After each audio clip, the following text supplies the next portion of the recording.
الحمد للہ کفا وسلام علی عبادہ الذین اصطفیٰ اما بعد قال اللہ تبارک و تعالی فی کلامہ المجید والفرقان الحمید بعد اعوذ باللہ من الشیطان الرجیم بسم اللہ الرحمن الرحیم اقیموا الصلاۃ وقال تعالی فی مقام آخر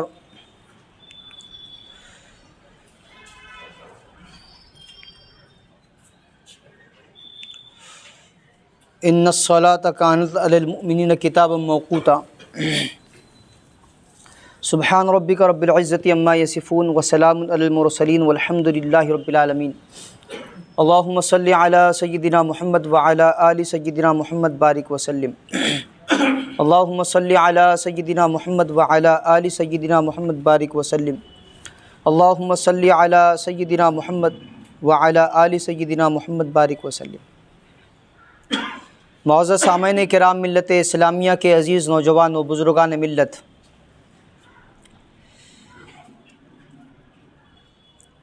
گزشتہ ہفتے ہم نے وضو سے متعلق ضروری چیزیں گوش گزار کی، دوران وضو ہونے والی غلطیوں کی طرف نشاندہی کی گئی۔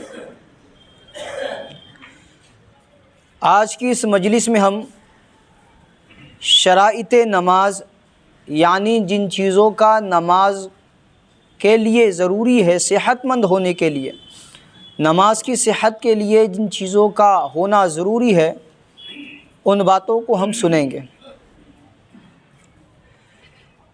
نماز کی صحت کے لیے کل 7 شرطیں ہیں، 7 باتیں ہیں جن کا دھیان رکھنا ضروری ہے، یعنی جن کا نماز کے شروع کرنے سے پہلے اہتمام کرنا ضروری ہے۔ حدث اکبر یعنی جنابت اور حدث اصغر سے پاک ہونا، نمازی کے بدن، کپڑے اور جگہ کا پاک ہونا، سطر کا ڈھانکنا یعنی مرد کے لیے ناف سے لے کر گھٹنے تک اور آزاد عورت کے لیے چہرہ، ہتھیلیاں اور قدم چھوڑ کر باقی پورا بدن چھپانا، قبلے کی طرف رخ کرنا، نماز کا وقت ہونا، نماز شروع کرنے سے پہلے نماز کی نیت کرنا، تکبیر تحریمہ کہنا۔ فتاوی ہندیہ میں یہ 7 باتیں لکھی ہوئی ہیں۔ اب یہ جو 7 چیزیں بتائی گئی، معمولی مسائل ان پر انشاءاللہ گوش گزار ہوں گے۔ اگر کسی نمازی کے بدن یا کپڑے پر 1 درہم یعنی تقریباً 3.5 ماشا کے بقدر یا اس سے کم کوئی نجاست غلیظہ مثلاً پیشاب، خون وغیرہ لگ جائے تو کراہت کے ساتھ نماز درست ہو جائے گی۔ اس لیے بہتر یہ ہے کہ پہلے سے اگر نجاست کا علم ہو جائے تو اسے زائل کرنے کے بعد ہی نماز پڑھیں، اور اگر یہ نجاست جو اوپر ذکر کی گئی، پیشاب، خون وغیرہ 3.5 ماشا سے زیادہ کی مقدار کو پہنچ جائے تو نماز درست نہ ہوگی۔ شرح وقایہ شامی، اوزان المحمودیہ، ان تمام کتابوں میں یہ بات لکھی ہوئی ہے۔ نجاست خفیفہ، اگر نجاست خفیفہ جیسے حلال جانوروں کا پیشاب وغیرہ کپڑے یا بدن پر لگی رہے تو اس حالت میں 1/4 بدن یا 1/4 کپڑے کے برابر اگر یہ نجاست پہنچ گئی ہے اور اس سے تجاوز نہیں کی ہوئی ہے تو نماز 1/4 سے زیادہ اگر کپڑا آپ کا ملوث ہے تو نماز نہیں ہوگی، اس سے کم ہے تو درست ہو جائے گی۔ عموماً ہوتا ہے کہ میں نماز کے لیے آ رہا تھا، ایک پرندے نے بیٹ کر دی، یا کسی اڑتے پرندے کا یا کسی ایسے بکری یا کسی اور جانور کا پیشاب اس کے پاس سے آپ گزر رہے تھے، کچھ چھینٹے اڑ گئے، معلوم ہو گیا دھو دینا ہے، اور اگر کسی وجہ سے آپ کے علم میں وہ بات آئی نہیں، بعد میں معلوم ہوا، تو اب یہ مسئلہ ہے کہ کپڑے کا 1/4 حصہ اگر ملوث ہے تو درست نہیں ہوگی، دہرانا پڑے گا، اور اگر اس سے کم ہے تو نماز آپ کی ہو جائے گی۔ ایک بندے نے گندا انڈا اپنی جیب میں رکھا ہوا ہے جس میں جمع ہوا خون ہے، تو فرما رہے ہیں کہ ایسے بندے کی نماز درست ہوگی کیونکہ گندگی اپنے محل سے نکلی ہوئی نہیں ہے۔ جیسے ایک آدمی کے معدے میں پیشاب اور پاخانہ ہوتا ہے، اس کے ساتھ وہ نماز پڑھ رہا ہے، اپنی عبادتیں کر رہا ہے، کیونکہ وہ اپنے مقام پر ہے، اپنی اصلی جگہ پر ہے، اس سے وہ نکلی ہوئی نہیں ہے، اس لیے نماز درست ہو جائے گی۔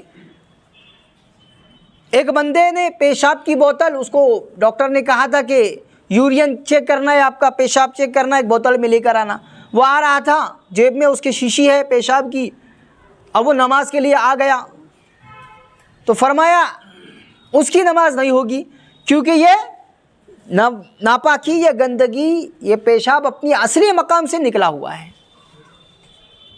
تو اس کی نماز نہیں ہوگی۔ شامی بحر الرائق میں یہ بات لکھی ہوئی ہے۔ ایک بندے کے نماز کے دوران ایک بندے کے بدن پر ایک ناپاک بچہ چڑھ گیا، تو ناپاک بچہ، پیشاب پخانے سے فارغ ہوا بچہ جس کو صاف نہیں کرایا ہوا ہے، وہ چڑھ گیا۔ اب اس کے چڑھنے کے بعد اگر ناپاکی لگی نہیں ہے اور فوراً اس بچے کو اتار دیا گیا تو اس کی نماز ہو جائے گی۔ ناپاکی اگر اس کے کپڑے پر آ گئی، وہ چڑھے ہوئے بچے کی ناپاکی اس بندے کے کپڑے پر آ گئی، اور ایک رکن کے بقدر، ایک مرتبہ سبحان اللہ اس نے کہا، ایک تسبیح کے بقدر اگر یہ کیفیت رہی تو فرمایا اس کی نماز نہیں ہوگی۔ شامی میں یہ بات لکھی ہوئی ہے۔ جا نماز جس پر ہم نماز پڑھ رہے ہیں، اس کا ایک کونا ناپاک ہے، بلی آئی، کوئی اور جانور آیا، اس نے ناپاک کر دیا، اور ایک کونا ناپاک ہے، جہاں آپ سجدہ کر رہے ہیں وہ پاک ہے، نماز ہو جائے گی۔ جس جگہ آپ کا سجدہ ہو رہا ہے وہ حصہ پاک ہونا چاہیے۔ جس کپڑے کو پہن کر آدمی نماز پڑھ رہا ہے، وہ کپڑا بار بار اگر ناپاک ہے اور بار بار اس کے بدن سے وہ چپک رہا ہے، نماز کے دوران اس کے سامنے وہ چیز آ رہی ہے، تو اس ناپاک کپڑے کے ساتھ وہ نماز نہیں پڑھ سکتا۔ زمین ناپاک ہو گئی تو اس کے پاک ہونے کا طریقہ ہے کہ خشک ہو جائے، اس کی بو زائل ہو جائے، تو وہاں نماز جائز ہے، تیمم نہیں کر سکتے لیکن نماز پڑھ سکتے ہیں۔ گندگی کا اثر ابھی باقی ہے، بو آ رہی ہے، نماز نہیں پڑھ سکتے۔ گھاس ہے، گیلی گھاس ہے، تو اس پر آپ کی نماز ہو سکتی ہے، لیکن اگر وہ ناپاک ہے، اس کے ناپاکی کا آپ کو علم ہے، تو نماز نہیں ہو سکتی۔ ایک آدمی نے، اس کے پاس کوئی سامان نہیں تھا کہ بچھا کر وہ نماز پڑھ سکے، ایک ایسا پیپر کہ جس پر کوئی تصویر نہیں، کوئی فوٹو نہیں، بچھا کر وہ نماز پڑھنا چاہتا ہے، نماز پڑھ سکتا ہے۔ ایک آدمی کا گھر، اس کو گوبر سے لیپا پوتا جاتا ہے، اثر ختم ہو گیا، گوبر کا اثر، لیپے ہوئے گوبر کا اثر ختم ہو گیا، اور اس کی بو بھی محسوس نہیں ہو رہی ہے، تو نماز جائز ہے۔ لیکن اگر اثر ختم نہیں ہوا اور بو آ رہی ہے تو پھر درست نہیں ہوگی نماز۔ لیکن پھر بھی فقہا فرما رہے ہیں کہ اگر لیپا پوتا ہوا حصہ ہے تو اس پر کوئی پاک چیز بچھا کر نماز پڑھنی چاہیے، ڈائریکٹ گوبر پر نہیں ہوگی نماز۔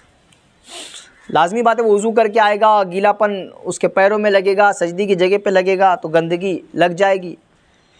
شروع ہو جانے کے بعد فاسد ہونے سے بہتر ہے کہ شروع کرنے سے پہلے ہی کوئی پاک کپڑا وہ بچھا کر نماز پڑھ لیں۔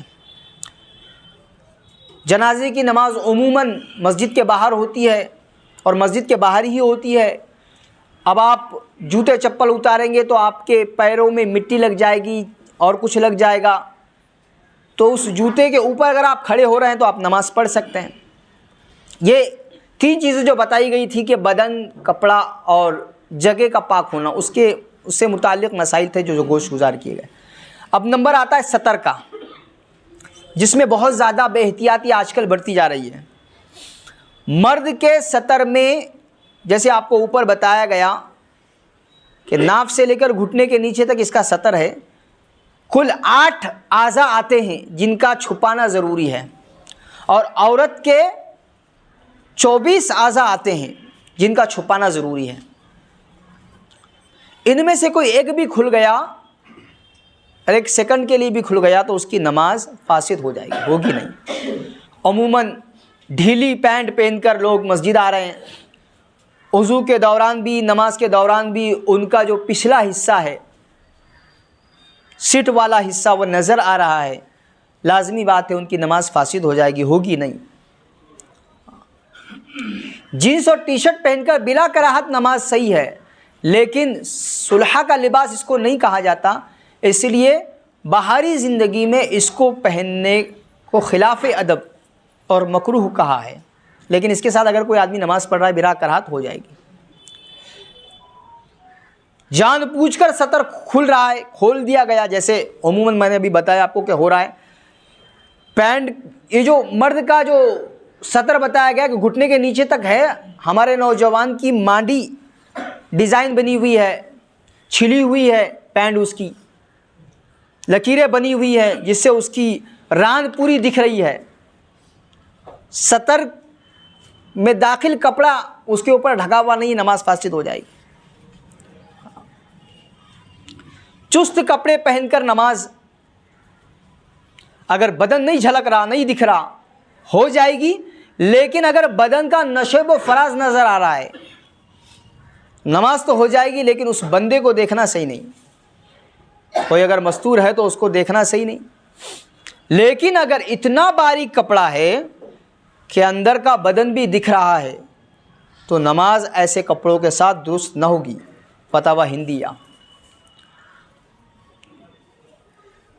یہ جو چیزیں دکھائی جا رہی ہے، بتائی جا رہی ہے، اس کا دھیان رکھنا ہے.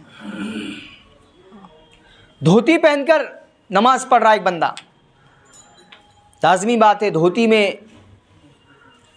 اس کی دونوں ٹانگیں بہت اوپر تک نظر آ جاتی ہے، کھل جاتی ہے، اس کے ساتھ اس کی نماز نہیں ہوگی. در مختار. ننگے سر کے ساتھ نماز سستی اور لاپرواہی سے اگر نہیں پہنا ہے تو خلاف ادب ہے، مکروہ ہے، ورنہ نماز تو ہو جائے گی. در مختار. اب ایک چیز آتی ہے استقبال قبلہ، قبلے کا رخ کرنا یا معلوم کرنا کہ قبلہ کہاں ہے. اسلامی شریعت میں قبلہ متعین کرنے کی خاص حکمت کہ اجتماعی عبادات میں یکسانیت اور اتحاد کی صورت پیدا ہو جائے.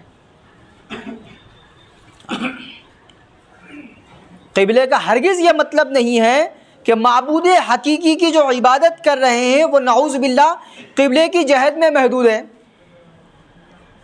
اس کو عام زبان میں میں سمجھاؤں کہ ایسا نہیں ہے کہ ہم یہاں پچھم کی طرف جہاں سورج جا کر ڈوبتا ہے رخ کر کے ہم نماز پڑھ رہے تو نعوذ باللہ اللہ وہیں ہے، کوئی اور سمت میں نہیں ہے اس لیے ہم کو وہاں رخ کرنا ہے. ایسا نہیں ہے.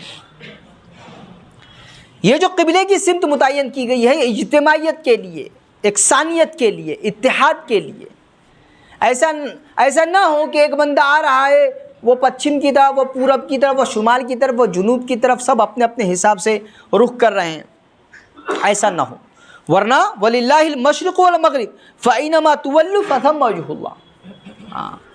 اللہ قرآن عظیم الشان میں فرما رہے کہ اللہ ہی کی مملوک ہے مشرق بھی اور مغرب بھی، تم لوگ جس طرف بھی رخ کرو ادھر اللہ کا رخ ہے.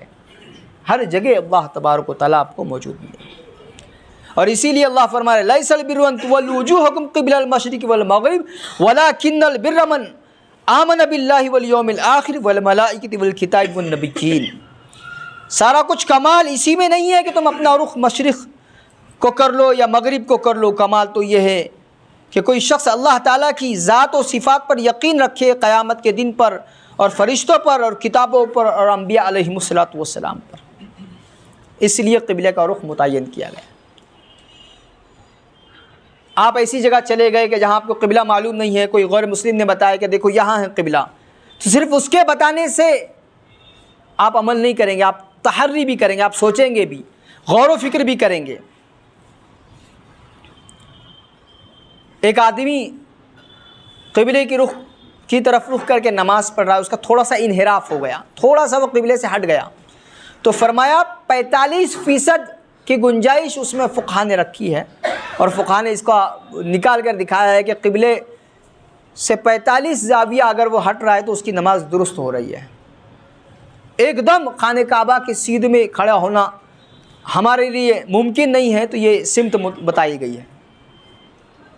ایک آدمی سفر میں ہے، اس کو قبلہ معلوم نہیں ہے، کوئی بتانے والا بھی موجود نہیں ہے، تو تحری کرنا اس پر فرض ہے، یعنی قبلے کی تعین میں غور و فکر، علامات اور قرائن کا جائزہ لے کر نماز پڑھنا اس پر لازم ہے۔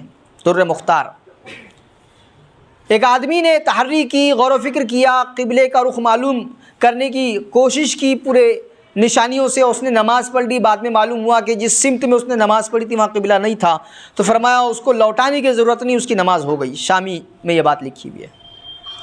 دوران نماز اگر کسی نے بتا دیا کہ بھائی آپ غلط سمت میں نماز پڑھ رہے، تو اس کو نماز توڑنے کی ضرورت نہیں، دہرانے کی ضرورت نہیں، اپنے سمت کو وہ تھوڑا سا جہاں وہ بتا رہا ہے وہاں بدل لے۔ ایک آدمی نے تحری ہی نہیں کی، غور و فکر ہی نہیں کیا، اور وہ بس نماز پڑھ رہا ہے، تو فرمایا اس کی نماز ہوگی نہیں، اس کے لیے تحری کرنا ضروری ہے۔ ریل، ہوائی جہاز وغیرہ میں اکثر یہ چیز ہوتی ہے، لوگ بے احتیاطی کرتے ہیں اور بغیر معلوم کرے ہی نماز پڑھتے ہیں۔ ایک آدمی معذور ہے،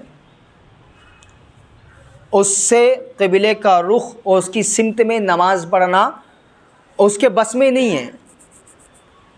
ایک آدمی ہے جس پر لقوہ لگا ہوا ہے اور وہ لیٹا ہوا ہے، اس کو کوئی مدد کرنے والا نہیں، نماز کا وقت ہو گیا، جہاں وہ لیٹا ہے وہیں وہ نماز پڑھے گا۔ بہت ساری باتیں بتائی گئی ہے، 15-16 چیزیں دکھائی گئی ہے کہ آدمی سے قبلے کا جو رخ ہے وہ ساقط ہو جاتا ہے اس عذر کی وجہ سے۔ ایک آدمی دوران نماز اس کا سینہ اگر قبلے سے پھر گیا تو نماز فاسد ہو جائے گی۔ صرف چہرہ پھرنے سے نماز فاسد نہیں ہوتی، لیکن جان بوجھ کر اپنے چہرے کو قبلے کی سمت سے ہٹانا مکروہ تحریمی ہے۔ شامی میں یہ بات لکھی ہوئی ہے۔ اب نمبر آتا ہے نیت کا۔ اللہ تعالیٰ کی خوشنودی کے حصول اور اس کے حکم کی تکمیل کی غرض سے کسی کام کے انجام دینے کا ارادہ کرنا شرعاً نیت کہلاتا ہے۔ کیا مقصد ہے نیت کا؟ 2 مقصد بتائے گئے ہیں۔ عبادات کو عادات سے، عادتوں سے ممتاز کرنا۔ اٹھک بیٹھک آدمی کی عادت ہے، کبھی وہ کھڑا ہے، کبھی وہ بیٹھا ہے، کبھی وہ جھک کر کوئی چیز لے رہا ہے، لیکن یہی چیز وہ نیت کے ساتھ کر رہا ہے کہ میں نماز پڑھ رہا ہوں، میں اللہ کی عبادت کر رہا ہوں، تو اب اس کی یہ اٹھک بیٹھک جو بظاہر دکھ رہی ہے، یہ کیا ہو رہی ہے؟ عبادت بن رہی ہے۔ عادت اور عبادت میں فرق ہو جائے۔ اور بعض عبادات کو بعض سے ممتاز کرنا، مثلا ظہر اور عصر کی رکعت ایک جیسی ہے، 4 رکعت ظہر میں بھی ہے، 4 رکعت عصر میں بھی ہے، لیکن کون سی پڑھ رہا ہے؟ ظہر کی پڑھ رہا ہے یا عصر کی پڑھ رہا ہے؟ یہ ممتاز، اس میں فرق آ جائے، اس لیے نیت کرنا ہے۔ الاشباح والنظائر میں یہ بات لکھی ہے۔ زبان سے نیت کرنا ضروری نہیں، دل کے ارادے کا نام نیت ہے۔ دل میں یہ ارادہ آ گیا، یہ دل میں یہ بات آ گئی کہ میں فلاں وقت کی نماز اتنی رکعت پڑھ رہا ہوں، اس کے لیے کافی ہے۔ زبان سے لفظوں کا دہرانا ضروری نہیں ہے۔ منفرد آدمی، اکیلا آدمی صرف یہ ذہن میں رکھے گا کہ میں کون سی نماز پڑھ رہا ہوں، کافی ہے۔ مقتدی 2 چیزیں ذہن میں رکھے گا کہ کون سی نماز پڑھ رہا ہوں اور اس فلاں بندے کے پیچھے پڑھ رہا ہوں۔ امام کے لیے ہر اس بندے کی نیت کرنا جو اس کے پیچھے آ کر نماز پڑھا ضروری نہیں ہے۔ اس نے اپنی نماز کی بھی نیت کر لی، باقی سب نے اس کی اقتدا کی نیت کر لی، نماز اس کی ہو جائے گی۔ اصل وقت کیا ہے نیت کا؟ کب اپنی نیت کرے گا؟ تو فرمایا نماز سے ٹھیک پہلے، عین نماز شروع کرنے سے قبل نیت کا استحضار افضل ہے، اگرچہ اس سے پہلے کا ارادہ بھی ہو تو معتبر ہے۔ جیسے وضو کر کر آپ اوپر چڑھ کر آ رہے ہیں، چڑھتے ہوئے آپ کے ذہن میں یہ چیز آ گئی کہ میں ظہر کی نماز اب پڑھ رہا ہوں، تو اعتبار ہے اس کا، لیکن ٹھیک اللہ اکبر کہنے سے پہلے آپ کے ذہن میں یہ استحضار آ گیا، افضل ہے۔ لیکن نماز شروع کر دینے کے بعد نیت کا اعتبار نہیں ہے۔ اب کیسے معلوم پڑے گا کہ استحضار ہے کہ نہیں ہے؟ تو اچانک اگر کسی آدمی سے پوچھا جائے بھائی کون سی نماز پڑھ رہے ہوں، تو فوراً اس کے ذہن میں اس کی زبان پر آ جائے کہ ظہر پڑھ رہا ہوں، ظہر کی نماز پڑھ رہا ہوں۔ وہ سوچے نہ، اگر اس نے سوچنے میں وقت لگائے، اس کا مطلب نیت اس کی ہے نہیں اور وہ استحضار کے ساتھ نماز نہیں پڑھ رہا ہے. ہاں ایک آدمی نے ظہر کی 4 رکعت نماز کی جگہ پر 3 کہہ دیا اور اللہ اکبر کہہ کر نیت باندھ لی. 4 رکعت کی جگہ 3 رکعت کہہ دیا. فرمایا رکعت کے استحضار میں اگر غلطی ہو رہی ہے کہ 4 رکعت والی کو 3 رکعت کہہ دیا تو یہ غلطی نہیں ہے, معاف ہو جائے گی, اس کی نماز درست ہو جائے گی, دہرانا نہیں پڑے گی. الاشباہ والنظائر میں یہ بات لکھی ہوئی ہے. اصل ریا کی پہچان کہ دکھاوے کی نماز نہ ہو. اگر کوئی شخص لوگوں کو دکھاوے کے لیے نماز پڑھتا ہے, اگرچہ ثواب نہیں ملے گا لیکن اس کا جو فرض ہے وہ ساقط ہو جائے گا. کیا علامت ہے ریا کی؟ تو فرمایا اکیلے میں تو نماز کا وقت ضائع کر رہا ہے, اکیلے میں نماز کا وقت ضائع کر رہا ہے کہ نماز کا وقت ہو گیا, اس کو کوئی فکر ہی نہیں ہو رہی ہے. اور جب مجمع میں ہو رہا ہے تو بہت اخلاص سے نماز پڑھ رہا ہے, لمبی لمبی رکعتیں کر رہا ہے, تو فرمایا یہ ریا کی علامت ہے. ایسا کرنے سے فرض ساقط ہو جاتا ہے لیکن ثواب نہیں ملتا. الاشباہ والنظائر میں بات لکھی ہوئی ہے. تو یہ تمام چیزیں شرائط نماز میں سے تھیں کہ جن کا جاننا, جن کا سمجھنا, اور بہت سارے باریک باریک مسائل ہوتے ہیں جن کا سمجھنا ہر ایمان والے کے لیے, ہر اس بندے کے لیے جو نماز کے لیے آ رہا ہے ضروری ہے. جن کو جاننے کے لیے اپنے معتبر علماء کرام سے رجوع کرنا چاہیے, ان سے معلوم کرنا چاہیے. انشاءاللہ آئندہ جمعہ میں فرائض نماز کے بارے میں چند باتیں گوش گزار کرنے کی کوشش ہوگی. اللہ تبارک و تعالی عمل کی توفیق عطا فرمائے. وآخر دعوانا الحمدللہ رب العالمین والصلاة والسلام علی سید الانبیاء والمرسلین صلی اللہ تعالی علیہ وسلم.